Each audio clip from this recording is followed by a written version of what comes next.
ഇടുക്കി കട്ടപ്പന കാഞ്ചിയാറിൽ കൊലപാതകം നടന്നതായി സംശയിക്കുന്ന വീടിന്റെ തറ പൊളിച്ച് പരിശോധിക്കാൻ പോലീസ്. കൊലപാതകം നടന്നു എന്ന് സ്ഥിരീകരിക്കാനാണ് പോലീസിന്റെ നീക്കം. മോഷണ കേസിൽ റിമാൻഡിൽ കഴിയുന്ന പ്രതി നിതീഷിനായി പോലീസ് കസ്റ്റഡി അപേക്ഷ നൽകി. ഇയാളെ ഒരു ദിവസത്തെ കസ്റ്റഡിയിൽ വിട്ടു.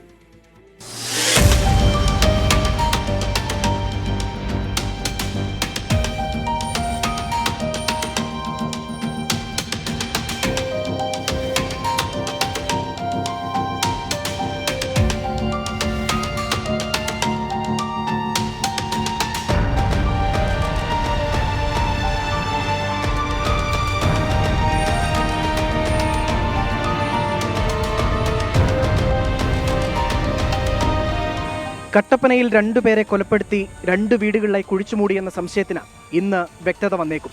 പ്രതിയെന്ന് സംശയിക്കുന്ന നിതീഷിനെ ചോദ്യം ചെയ്യാനാകുമെന്ന വിശ്വാസത്തിലാണ് പോലീസ്. വൈകിട്ടോടെ കാഞ്ചിയാറിലെ വീട്ടിൽ പരിശോധന നടത്തും. മോഷണക്കേസിൽ അറസ്റ്റിലായ മറ്റൊരു പ്രതിയായ വിഷ്ണുവിന്റെ പിതാവ് വിജയനെ കൊലപ്പെടുത്തി ഇവിടെ കുഴിച്ചിട്ടു എന്നാണ് സംശയം. വീടിന്റെ തറയിൽ പുതിയതായിട്ട് കോൺക്രീറ്റ് പൊളിച്ച് പരിശോധന നടത്തും.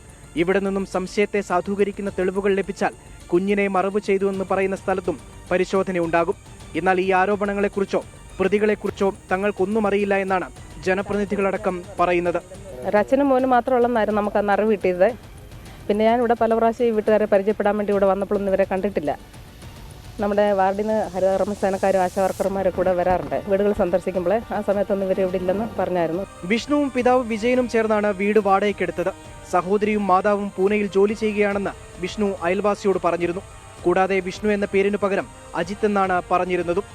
ഇവിടെ ഒരു പയ്യൻ മാത്രമേ വന്നിട്ടുള്ളൂ. ഞങ്ങളുടെ അടുത്ത് പേര് പറഞ്ഞ അജിത്ത് എന്നായിരുന്നു പേര് പറഞ്ഞിരുന്നത്. പിന്നീട് പറഞ്ഞ ആ പേരൊക്കെ നുണയായിരുന്നു പിന്നെ അറിയുന്നത്. കൂടെ ആരാ ഉള്ളതെന്ന് ചോദിക്കുമ്പോൾ പറയും ഒരു അച്ഛൻ്റെ അനിയൻ്റെ മോനോ അങ്ങനെ എന്തോ കൂടെ ഒരു ആളും കൂടി ഉണ്ടെന്ന് മാത്രം പറയും.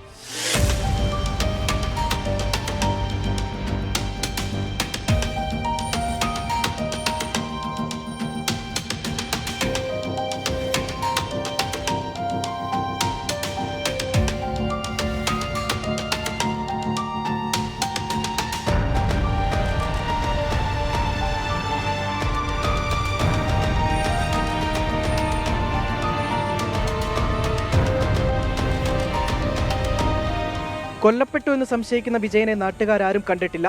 മോഷണക്കേസിൽ പരിക്കുപറ്റി മെഡിക്കൽ കോളേജിൽ ചികിത്സയിലുള്ള വിഷ്ണുവും കൊലപാതകത്തെപ്പറ്റിയുള്ള വിവരം പോലീസിന് നൽകിയതായാണ് സൂചന. 24 ഇടുക്കി.